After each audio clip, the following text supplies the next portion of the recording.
All right, folks. So I decided to make a quick video about how to change out the starter on a 2011 Audi Q7. This is a 3.0 liter engine. And long story short, I was messing around with my scanner, and somehow I messed up the starter. I was just trying to do some activation and deactivation with my Alta scanner, but it was just something that I did on my own. But anyway, that was after me trying to troubleshoot something, my ECU not working, and this is actually a new engine that I had put in there. I had someone put that in there for me. But anyway, starter got fried, and checked all fuses. Everything was good, and long story short, I figured out I got to take the chance and take the starter out. Because what was happening was that ignition lights turn on, and once you turn the key all the way to start, there was nothing, no click, no crank, nothing at all. So I kind of figured it's got to be the starter. So I decided to take the chance, and I got the car in to the garage. Actually, I had to get a tow truck for them to tow it in here, but luckily I got my lift in here. So that's the car, Q7 2011. And to take that off, I watched a video that didn't need to take all these, the front end off, but rather you can take the few things off, meaning you can take the fan out, right? Basically, the fan has some clips in here on the sides. Push these tabs in. It's on both sides as well. And you have to slide it out at a little bit of an angle and tilt it to the passenger side. Just be careful, because there is this metal pipe here that with mine was kind of scraping a little bit. So I had to move it a little bit out of the way. See the pipe down there? That one right there. The metal pipe down there. So unscrew these. There seems to be a pipe as well that runs alongside here. Obviously the fan belt's got to come off. Both of them. Make sure you picture out the orientation of it. And this was the fun part, right? The video that I watched told me the airbox got to come off, which I did. I found out this was broken. I think there's one of the lines going to the air pipe anyway. But this was a hassle, because to get the starter out, you gotta get the alternator out. And the video that I saw, the alternator was just a generic alternator. I mean, a regular alternator on the Audi Q7. I didn't know they made two versions of them. So come to find out, my alternator actually is liquid cooled.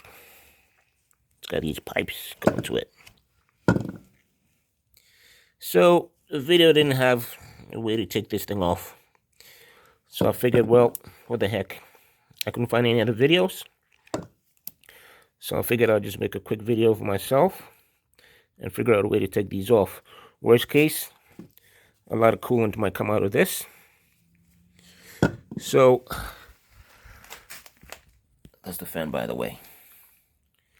And that's a mount. I'm going to show you why I got the mount off. That's the air cleaner. So back to the car. The video also had a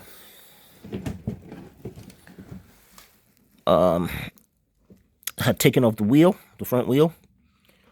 But for some reason, my front wheel is frozen. All right, and I just got this car new about 2 months ago, so I'm doing a lot of maintenance on it before it's roadworthy. But this wheel was frozen, stuck. I can't take it off. I've tried both my air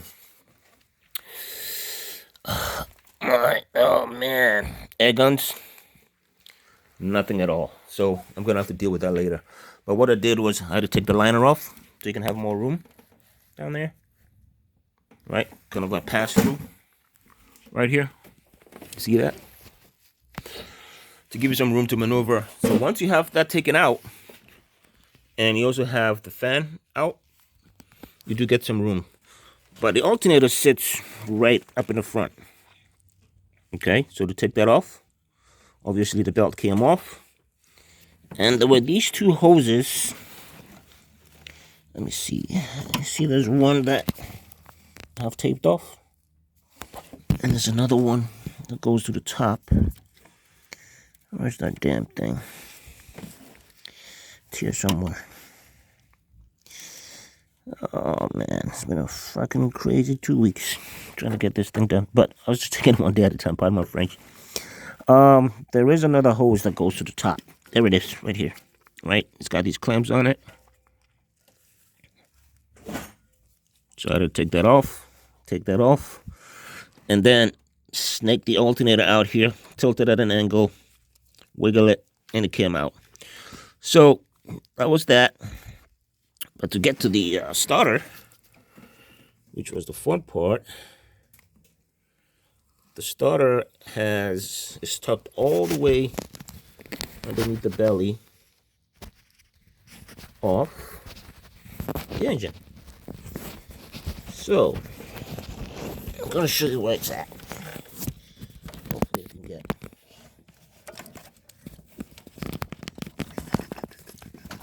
There you go. There it is. So there's two bolts. There's one on the top, one on the bottom. It's a triple square. Hope you can see it.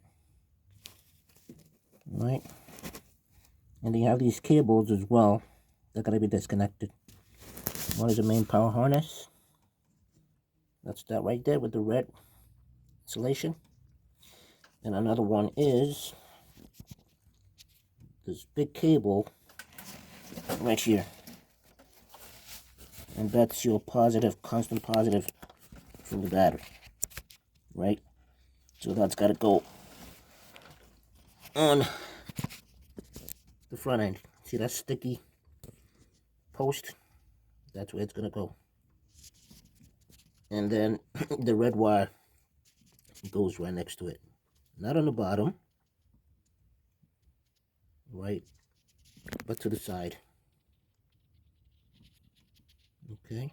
That connection you're seeing right there with the white cable, leave it as is. That just goes from your starter motor to the starter itself, the body of the starter itself. So that it's what gave me a headache. But to take the starter out, you had to take the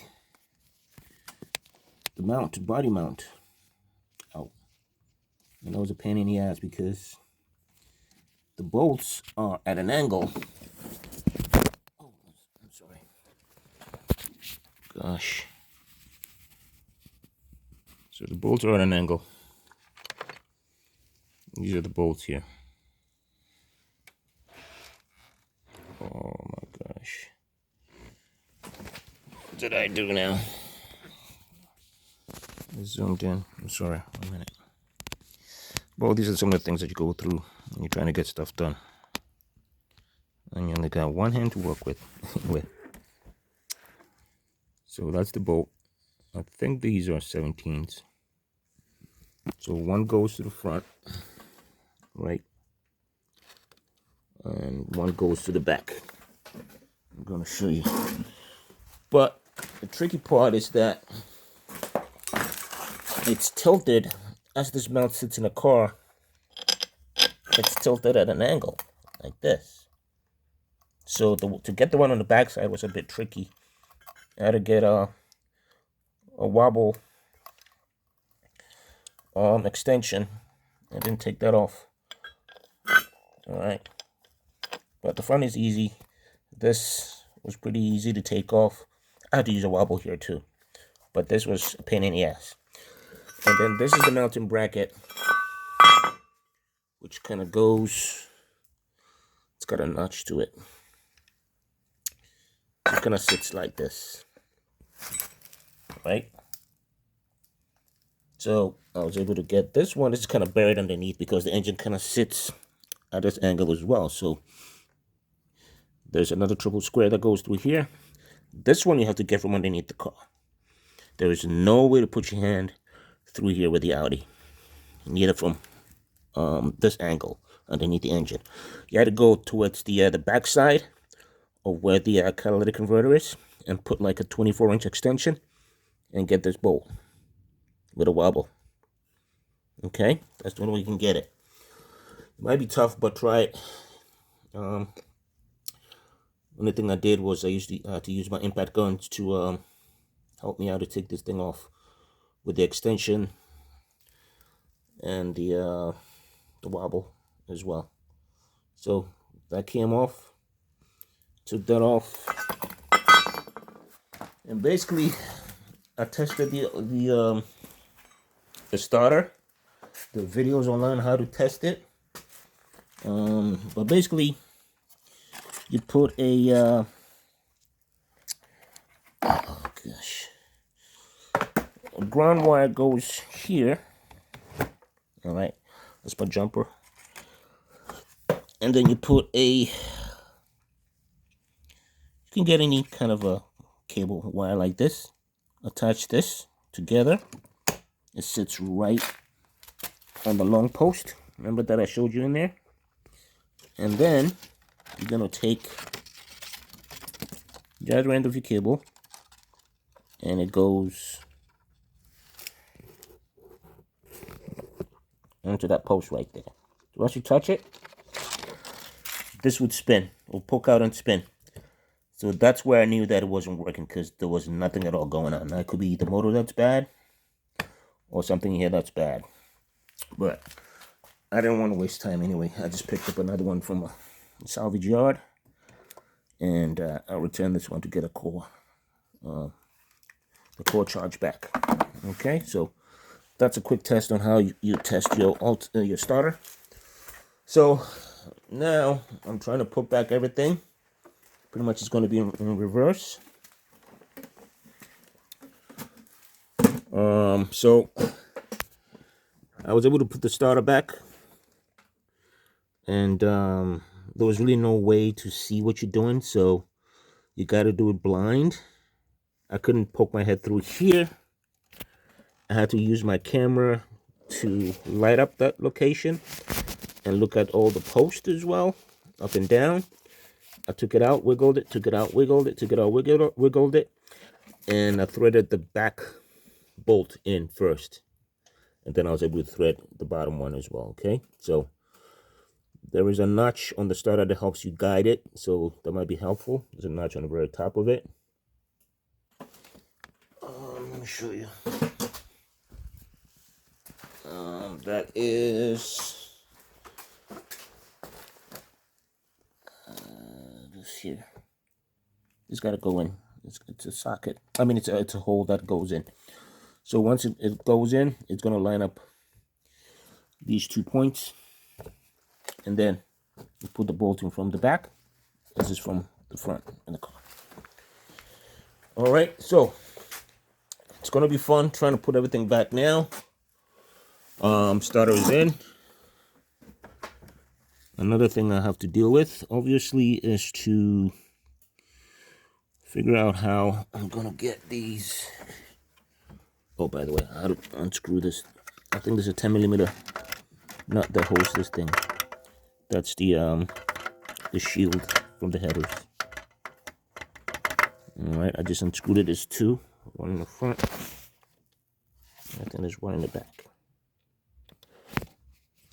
So it's going to be fun trying to put this thing back. But hopefully this video helps someone out. And then I got to figure out what the heck I'm going to do with this wheel. But that's the least of my problems. I'll deal with that later. Main thing is to get this thing together. And then once I get the ECU back, hopefully the car starts. And I'll be good to go. It's a winter as well here, so I can't be without my truck. But anyway, hopefully this helps somebody out. Subscribe, appreciate it. Like the video, and I'll be shooting some more videos as well as time comes along. Thank you.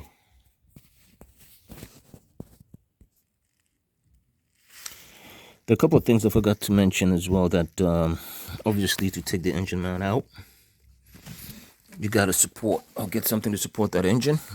So what I did was I used my jack. I have a jack for a training, and what I did was took a piece of wood, basically jacked up right after the oil pan. All right, so I've jacked it up. You're gonna see it being raised. It will raise the engine, and raise it enough that you can wiggle the engine mount out all the way past the thread to the top of the engine mount. All right, so that's how you get that out. And what else? Let's see. I think that was about it. Oh, for the alternator, there are two mounting posts to it. So obviously there's one bolt that goes to the top. All right, you can't really see it. There's one bolt that goes to the top of the mounting bracket, and there's another one on the bottom as well. So when we take that out, just see, so this part here, bottom, the part goes to the top. So you have to take these off first. And also there is a oh my gosh, that's all the antifreeze coming out. There's a cable that is the one that goes to the starter. There's another extension of that same cable that connects to the back of this. All right, and obviously that's your power supply as well. So those come off, and basically installation is reverse of how you took it off. All right, folks.